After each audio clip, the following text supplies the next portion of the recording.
Hello everybody, welcome back to the book log, where I talk about the books that I'm reading. Today I'm talking about Christine by Stephen King. For many years I was actually kind of put off from reading this book. The concept of haunted vehicle didn't sound that interesting to me. It felt kind of like the exact sort of trite haunted object book that Stephen King gets a lot of flack for constantly writing. Haunted hotel, haunted dog, haunted laundry press, haunted clown. As someone who has read a lot of Stephen King books, I should have realized right away that, like in those other examples, this is usually not a very fair characterization of those books. Cujo is not just about a dog. It is not just about a clown. Likewise, Christine is not just about a haunted car. It's about possession and obsession and friendship and youth, and it does heavily feature a haunted car, but Christine is more used as a vehicle, if you will, to explore those other themes and characters. The entire premise of the story revolves around these two high school best friends named Dennis and Arnie. Arnie is pretty much your prototypical 80s nerd.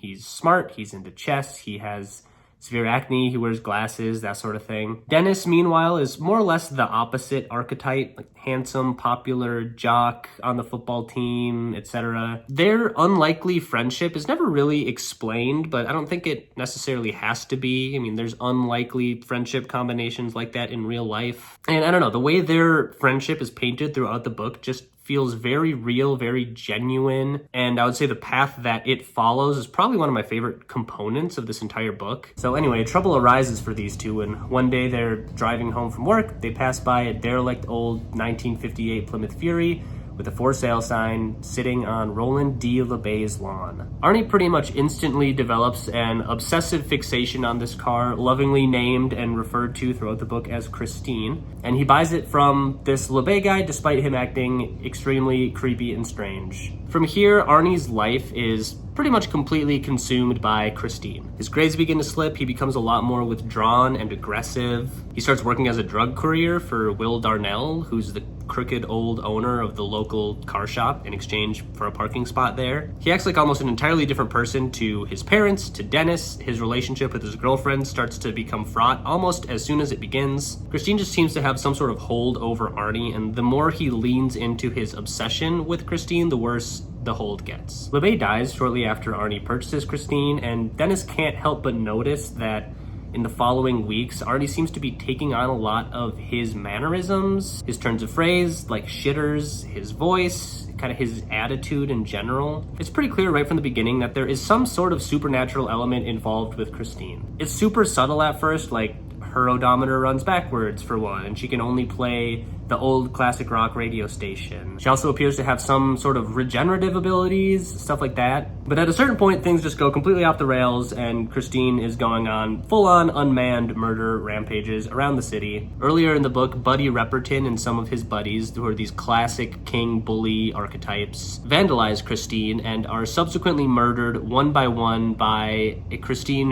who is being driven by no one. Throughout the book, Christine kills several individuals who have either crossed her in some way or are suspicious of her in some way. There are tons of extremely visceral and brutal scenes of bodies being run down and mangled, cars driven off the road and exploding and burning all the occupants inside. Also, there's plenty of just plain eerie scenes where Christine is like ominously idling around town in the middle of the night with no occupants. One of my favorite parts in the book, and possibly one of the most ridiculous Stephen King sequences I've ever read, is when Christine pulls up to Will Darnell's home in the middle of a blizzard and repeatedly rams into the side of his house over and over again until she's fully on the interior, where she then proceeds to repeatedly ram into his staircase over and over again until he eventually succumbs to a heart attack and gets run over in the comfort of his own home. The concept is absolutely ridiculous, but I think it's fun even if some of the more technical aspects are unclear. For one, the book never really establishes if Christine is an inherently evil object, like the car itself, or if Roland LeBay's ghost/spirit is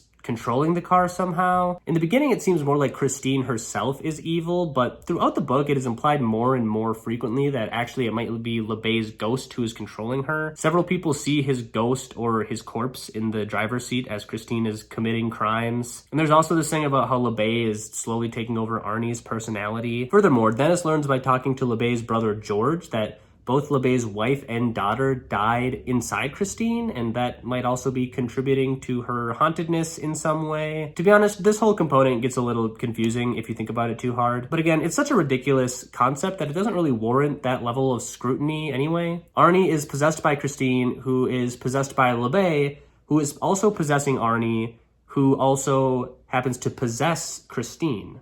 Something like that. But even on top of that, the stuff in this book that's not about Christine also has some highlights. I already mentioned how beautifully rendered Dennis and Arnie's friendship is, but there's a lot of great interpersonal relationship stuff in this book. Like Arnie's fraught relationship with his parents and how they can't really tell if he's acting strangely because something is wrong or if that's just a natural part of him growing up. Dennis, somewhat precocious for a high school student, is constantly musing throughout the book on the transition from childhood to adulthood, how adults aren't as infallible as you think they are when you're a kid, on love and how complicated and weird it can be when it's real, on friendship and how it can change right under your nose, completely undetected until the change has already happened. Just a really thoughtful protagonist, and I enjoyed his presence throughout the whole book. This book also has a somewhat unique format, with the first and third sections being narrated first person by Dennis, whereas the middle section is narrated in the third person. In some ways, I could definitely understand thinking that this gives the book a somewhat inconsistent voice or weird pacing. But on the other hand, I feel like both modes are sort of necessary to get their respective points across. The sections narrated by Dennis have a lot more of a personal feel to them. You really get a sense of his relationship with Arnie, how he feels about this whole situation, how much it hurts him, etc. In the third section, there's also this whole infidelity love triangle plotline between Dennis and Arnie and Lee, and getting that from inside the head of Dennis was really poignant, I think, despite Lee not being as fleshed out of a character as I would have liked. And the middle section being told in the third person also makes sense because, for one, Dennis was in the hospital from a severe football accident, so he couldn't have been there to narrate the story. But also, so much of that section follows around Arnie and is kind of inside his head that there's no plausible way any of that stuff could have been relayed through Dennis. I don't really think King did it this way on purpose. It feels more like he was doing whatever best suited the story at the time he was writing those sections. But it's not as clunky as it sounds, honestly. Overall, I'm just sort of pleasantly surprised by this book. It takes a concept that frankly sounds stupid and turns it into a genuinely scary and intense story about a haunted car, as well as a touching portrait of friends growing up and changing and growing apart. I also love the end to this story, like the very last page, which ends with this classic Stephen King barb about how Christine might not be dead. She might still be out there waiting for her chance to return and seek revenge on everybody. It's not perfect, but it's a good book, and it exceeded my expectations. Makes me wonder why I ever doubted my guy in the first place. Gonna give it 8.